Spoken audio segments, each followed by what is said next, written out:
Livre Le vote de rupture, vous citez Franklin Roosevelt qui dit « Tout ce qui nous paraît nouveau est en fait de l'histoire qu'on ignore ».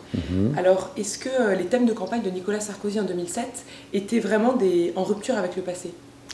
Alors, ils étaient en rupture immédiate avec le passé immédiat.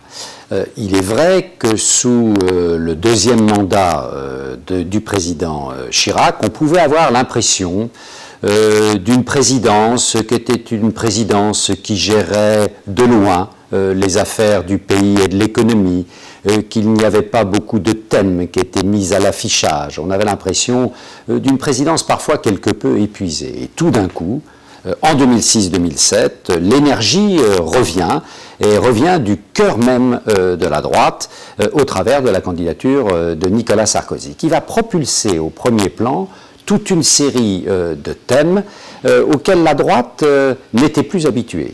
Le thème du travail, le thème de la rupture, le thème de la nécessité de bouleverser même le fonctionnement des institutions en transformant cet exécutif à deux têtes en exécutif à une seule tête, au fond, ce qu'on a appelé l'hyperprésidence, avec un Premier ministre qui devenait en quelque sorte le chef de cabinet du président de la République. Il y a eu là, en effet, des innovations qui étaient des innovations assez radicales, qui rompaient avec le chiraquisme. En revanche, si on se place dans le temps plus long, on s'aperçoit que ces thèmes du travail, ces thèmes d'un président fort en surplomb, étaient des thèmes, par exemple, qui étaient très présents au moment de la République gaulienne, au début de la Ve République. D'accord. Et entre être un candidat du changement, comme l'est aujourd'hui François Hollande, avec le changement c'est maintenant, et être un candidat de la rupture, quelle est la différence ? Alors, le candidat de la rupture, je crois, du moins tel que le concevait Nicolas Sarkozy, c'était plusieurs choses. C'était la rupture d'abord avec un rythme qu'il considérait comme trop assoupi des deux mandats de Jacques Chirac. Il y avait une rupture par rapport à son propre camp. Il y avait une rupture, bien sûr, avec la gauche qui pensait ou qui pense le changement au travers essentiellement de l'État, de la puissance publique, de la dépense publique. Et puis il y avait aussi une rupture avec au fond, ce qu'on pourrait appeler des poids morts de la société française, et en particulier l'absence d'une véritable culture de réforme en France.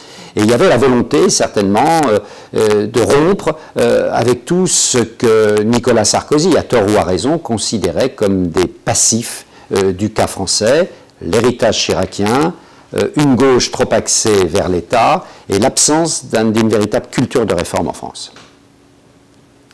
Et donc Nicolas Sarkozy s'est déclaré officiellement comme candidat à la présidentielle hier. Est-ce que sa campagne va à nouveau jouer sur le terrain de la rhétorique de la rupture ? Alors, la rupture par rapport à soi-même, c'est une tâche difficile. Déjà, la rupture par rapport au chiraquisme, ça avait à l'époque quelque peu perturbé, et puis ensuite ça avait séduit. La rupture par rapport à soi-même est beaucoup plus difficile. Mais on voit tout de même que le président, qui est devenu un président candidat depuis hier soir, tente de renouer avec de nombreuses thématiques qui avaient fait le sel de sa campagne en 2006-2007, le thème du travail, le thème de la responsabilité, le thème de la réforme. Tous ces thèmes sont convoqués aujourd'hui comme hier. Simplement, bien sûr, tout de suite se pose la question, et Laurence Ferrari d'ailleurs lui posait la question déjà hier soir à TF1, pourquoi vous ne l'avez pas fait ? Et bien sûr, la parade pour Nicolas Sarkozy, c'est de dire en effet qu'il y a eu cette situation de crise qui a perturbé profondément, depuis 3 ans essentiellement, le rythme d'application et de mise en œuvre des réformes. Là, il y a quelque chose de nouveau cette fois-ci, c'est de dire les réformes sont difficiles. Elles sont difficiles à mettre en œuvre pour de multiples raisons, la crise, les résistances françaises, le conservatisme de la classe politique, des syndicats, etc.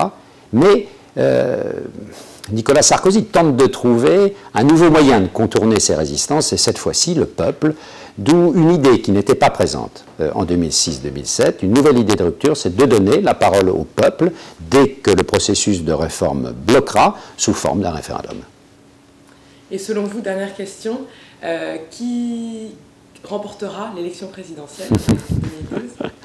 Si vous voulez, il n'y a pas de loi dans le domaine de la science politique et des sciences humaines et sociales. Ce sont, comme on dit, des sciences molles avec des lois qui elles-mêmes sont un peu molles. Mais enfin, jamais un même courant politique n'a gagné sous la Ve République 4 fois de suite une élection. Or, la droite est au pouvoir présidentiel depuis 1995. Donc gagner en 1995, 2002, 2007 et 2012, véritablement, si Nicolas Sarkozy réussit cette performance, on ne pourra dire que bravo l'artiste. Donc ça n'est pas la situation la plus probable. Normalement, la gauche, par un souci d'alternance, devrait revenir au pouvoir. Mais il faut faire attention, cette élection présidentielle n'est pas une élection comme les autres sous la Ve. C'est une élection qui est sous tension internationale, sous tension de crise, comme jamais dans le passé.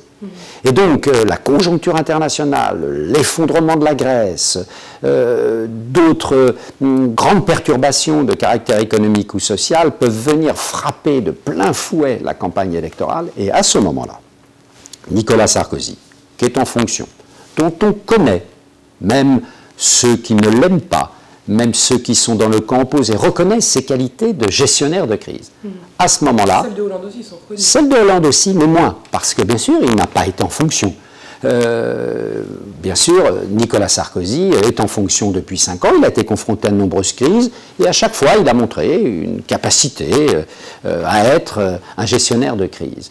Et donc, à ce moment-là, ça peut tout d'un coup le repositionner au cœur du dispositif de la campagne électorale et réouvrir pour lui une petite fenêtre d'opportunité. Merci beaucoup.